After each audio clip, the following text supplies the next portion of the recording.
देखने और सुनने वालों की खिदमत में मेरा सलाम।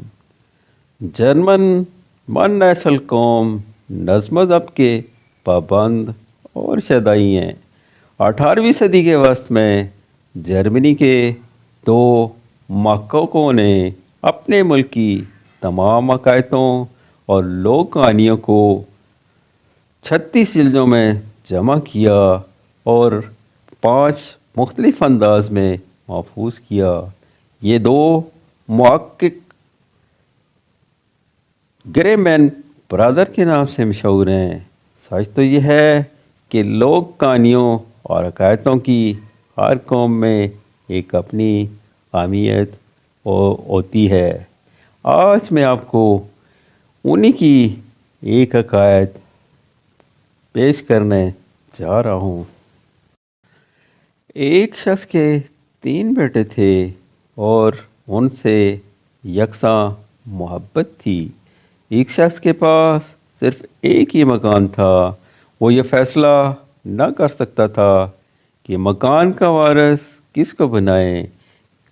किसी ख़ास बेटे से कोई ख़ास रायत नहीं करना चाहता था, न ही वो मकान को फ़रोख्त करके नकदी को 3 बराबर हिस्सों में तकसीम करने के लिए तैयार था, क्योंकि ये मकान कई नस्लों से ख़ानदानी मालकियत में चला आ रहा था। आखिर बड़ी सोच और विचार के बाद उसे एक तरकीब सूझी। इसने अपने तीनों बेटों को अपने पास बुलाया और कहा, तुम तीनों अपनी अपनी मंशा के मुताबिक कोई हुनर सीखो। जो अपने हुनर में कमाल हासिल करेगा, ये मोरूसी मकान उसी का होगा। तीनों भाइयों को ये तजवीज़ पसंद आई। बड़ा लोहार, मंझला हजाम और छोटा शमशीर जन बनने का ख्वाहिशमंद था। तीनों ने फैसला किया कि वो अपना अपना हुनर सीख कर एक ही दिन घर वापस आएंगे और फिर तीनों ने मुख्तलिफ समतों की राह ली। इत्तफाक से तीनों भाइयों को बड़े ही बाकमाल उस्ताद मिले और हर एक अपना अपना हुनर मेहनत से सीखने लगा।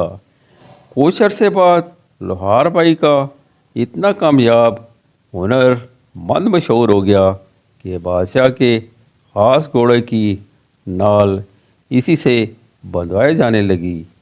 उसे अब अपनी कामयाबी का पूरा यकीन हो गया कि मकान का हक़दार वही होगा। अज्जाम भाई ने भी इतना कमाल अपने हुनर में हासिल किया कि शहर के नामवर लोग इससे हजामत पाने लगे। अब उसे भी अपनी ज़ात पर इतना एतमाद हो गया कि मकान का मालिक वो होगा। शमशीर बाज भाई को तलवार क्या सीखने में कई ज़ख्म खाने पड़े, लेकिन वो हर रोज़ ज़ख्म के बाद दांत पीस कर अपने आप से कहता, अगर तू ज़ख्म से जी छोड़ गया तो फिर मकान का मालिक नहीं हो सकता। एक मुद्दत के बाद तीनों भाई वापस अपने घर आ पहुँचे और सोचने लगे कि हम अपने अपने कमाल का मज़ारा कैसे करें। इतने में खेत से एक भागता हुआ खरगोश आया।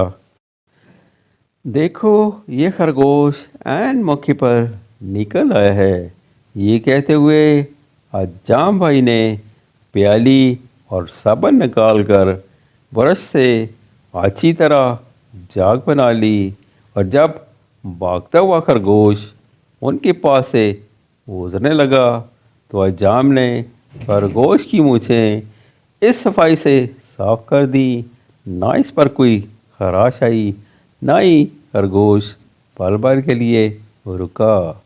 बहुत खूब, तूने कमाल ही कर दिया। इसके वालिद ने कहा, अगर तुम्हारे भाई इससे ज़्यादा कमाल का फ़न ना दिखा सके तो समझो मकान तुम्हारा है। थोड़ी देर के बाद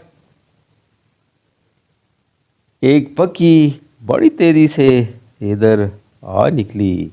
اب میں آپ کو اپنا کمال دکھاتا ہوں، لوہار بھائی نے کہا، ساتھ ہی اچک کر بھاگتی ہوئی بگی پر سوار ہو گیا۔ سر پر دوڑتے ہوئے گھوڑوں کی چاروں نالیں اکھیڑ کر نئی نالیں لگا دیں۔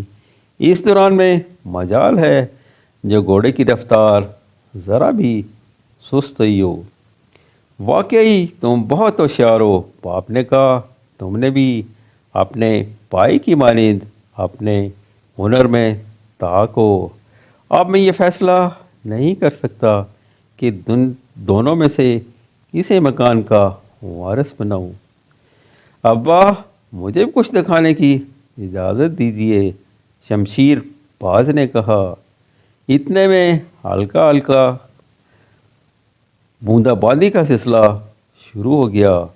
شمشیر بھائی نے اپنی تلوار نکالی اور اسے اپنے سر کے اوپر یوں گھمانے لگا کہ اس کے جسم پر ایک قطرہ بھی نہ گر سکا۔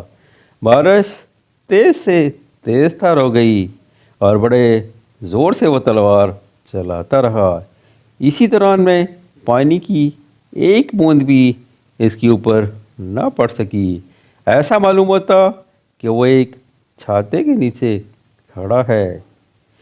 ان کا والد یہ دیکھ کر بڑا متعجب ہوا اور کہا، تم سب سے بازی لے گئے ہو، مکان تمہارا ہے۔ شمشیر باز کے دونوں بھائی اس کا یہ کمال دیکھ کر بہت خوش ہوئے اور اپنے بھائی کی خوب جی بھر کر تعریف کرنے لگے۔ چونکہ انہیں ایک دوسرے سے بے حد محبت تھی، اس لیے انہوں نے مکان میں اکٹھا رہنے کا فیصلہ کر لیا۔ پھر تینوں بھائیوں نے اپنا اپنا پیشہ شروع کر دیا۔ چند ہی دنوں میں ان کی شہرت دور دور تک پھیل گئی۔ اس طرح انہوں نے خوب دولت کمائی اور بڑے مزے کی زندگی بسر کرتے رہے۔ جب وہ بوڑھے ہو گئے تو ان میں سے ایک بھائی اچانک بیمار ہو گیا اور چند روز کے بعد انتقال کر گیا۔ بھائی کی موت پر دونوں بھائیوں کو افسوس ہوا اور اس کے غم میں وہ بھی جلدی مر گئے۔ چونکہ وہ تینوں باکمال ہنرمند تھے اور ایک دوسرے سے والہانہ محبت کرتے تھے، اس لیے لوگوں نے انہیں ایک ہی قبر میں دفن کر دیا۔ اجازت اس دعا کے ساتھ، اللہ ہم سب میں اخوت اور محبت ہمیشہ قائم رکھے، آمین۔